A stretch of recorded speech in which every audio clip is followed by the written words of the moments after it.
And to signify just how football is always an evolving beast and constantly evolves, Hayden Hackney linked on the same day, 23 years of age, a midfield player, Middlesbrough last season, expected to go to the Premier League, who still will go to the Premier League. This is a link, ladies and gentlemen. But this would be a really exciting signing and quite a good midfield player, part of that evolution to go alongside Matisse. Who have we just? I've just forgot. Thank you very much. Yeah. Thank you very much. Forgotten his name. You've been so good on that pronunciation. It's me who's been struggling. I'm saying it wrong. I know. I wanted to say his name, and it just my mind went blank. I was like, who have we signed? Because I'm thinking about Marcel Ruiz. Yeah, we've not signed him yet. So that's how I was wishful thinking. I know, very wishful thinking. I'm adding more signings before they've happened. Anyway, this is the way it goes sometimes. Yeah. You're singing to the future. You've come with a new crystal ball. I tell you what, if I am, people at home don't think it's ITK stuff because I know nothing. But or maybe I do. Yeah. I don't know. Anyway, what are your thoughts on Hayden Hackney? Well, yeah, I mean, you only got to go back to like June, end of May, June, where he's being linked with like Premier League clubs. Man United being one of them. And obviously he's had a really good Euros again, like Omari, part of that winning side. He's got himself a medal, got himself in the shop window. Not that I think he particularly needed it. I suppose if you're looking at a player like Hayden Hackney and you're a Premier League side like Man United, are you thinking, is this one for the future that you're going to be loaning out? Is he going straight into their first team? You get players sometimes get lost in this mix, don't you? Mason Mount being one of them. Yeah, I mean, if Ipswich can get him, I mean, what are we talking? 15 to 20 million, maybe? This is it. How much would it? This would just the club back? This would be an immense signing for us, I think. I mean, he gives you that kind of proper box-to-box play, I think, which was missing in the midfield last season. We know Sam Woolsey can't really play that, and it didn't seem to be the remit of Cahuste to play that either. I always felt like, as I've said it numerous times, always felt like Cahuste had a handbrake on to me, and he was neither. He mopped up very nicely with interceptions and broke away nicely with the ball, but we didn't really see it in that final third. And when we did, like against Forest, it was too little, too late, wasn't it? That was a great goal. Yeah. He still has my pass of the season though to Delap at Bournemouth down at Dean Court for the winning goal there. That was tremendous. But yeah, I mean, the Ipswich ain't going to be the only team in for Hackney. Is whether or not we can offer him a deal and a package and playing time that's going to resonate with him, I guess. But I mean, look, he's had Michael Carrick, who had 35, 40 appearances for England as his coach in exactly the same position.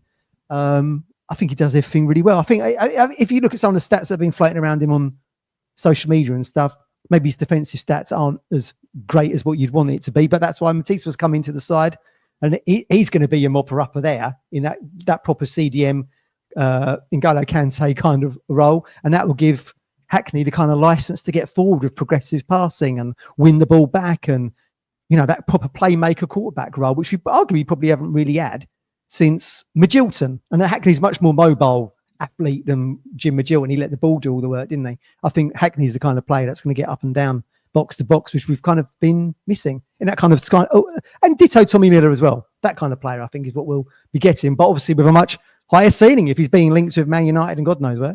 Well, this is it. 23 years of age. So his best years are well ahead of him. He's already a really good football player. 5 goals, 3 assists, 9 big chances created last season for Middlesbrough.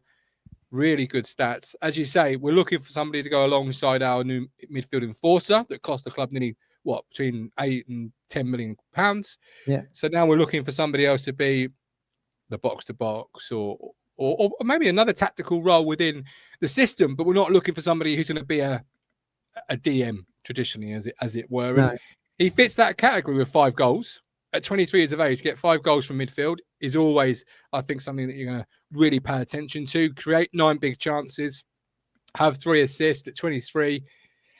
And look, in terms of fee, this is falling into the Omari sort of camp where how much are you going to pay? How much you're going to pay because he's 23 and his best years are well ahead of him. You are buying for that potential in addition to what he can deliver now. And if you were a Premier League side still, this would be a player you would be looking at as a definitely one you want to supplement your squad with, because he's going to be a really good player, and you can sort of bring him into the squad bit by bit, slow by slow. You won't be looking at him, I necessarily would feel, as a starter at that level, but certainly somebody you're buying the same way Brentford are probably eyeing Omari and other clubs may eye Omari, in the sense of, lots of potential. well worth the fee because he'd be worth a lot more in the future. So I'm really quite excited by that link. And yeah, I'm excited about. But if you had to be pressed right now, and obviously it's just a feeling, is it really something that's going to get over the line? Because my feeling says no. My feeling says this isn't one that ultimately you look back in September and say, oh, we got that one over the line. I suppose it depends if there was Premier League interest outside of Manchester United, for example, because I don't think he's going to be a starter there. I don't think Hayden Hackney is going to be in the midfield that's going to reignite Manchester United under Amorim. I might be wrong, but look at Kobe Mainoo, for example. He was like a kid of 18, 19 in the England squad and everything, and he kind of disappeared, didn't he, last season, and was on the periphery. And again, you've seen, even though he's older, Mason Mount, who was a wonder kid, he's kind of gone missing there as well. So that's always the risk, isn't it? A young player, like you say, world is his oyster at the moment, goes to Man United or teams that have eyeing top 6 for the forthcoming season. You could get lost in the mix, like you say. You might be one just to shuffle in the pack. But then if someone came in like a West Ham or someone of that nature, or Bournemouth, or then you might have increased playing time. I mean, you can see how the contracts are working with like Delap and Hutchinson in terms of relegation clauses and stuff. I mean, if Hackney was to come to Ipswich, we don't get promoted. A bid comes in from a team, I don't know, is a team that finishes in the top half of the Premier League next season. That automatically triggers him to be able to go. So, I mean, it's all, you know, you can protect the player in these contracts, can't you? Certainly, I think he would come and get playing time. I mean, he's getting playing time at Middlesbrough at the moment in the same division, but maybe he'll look at Ipswich as being a part of a story, a narrative under McKenna. I mean, look, Carrick would have told him good things about McKenna, being that they're good friends. You know, come and be a part of a promotion push. Not to say that Middlesbrough won't be part of that, but we would obviously be in certainly a better position with parachute payments and the cash we're spending. I mean, we've just shown it in the window here, haven't we? With Matisse, Bray coming in, and God knows who else will come. Okay, don't forget we are partnered with the East Anglian Air Ambulance. If you want to help save lives and have the chance to win £1,000 every week, play the East Anglian Air Ambulance lottery. By playing from just £1 each week, you are helping to keep their yellow helicopters flying. The East Anglian Air Ambulance lottery creates 18 winners every week, with prizes ranging from £50 to £1,000. Over 18s only. T&Cs apply, and please, whatever you do, as I always say, gamble responsibly.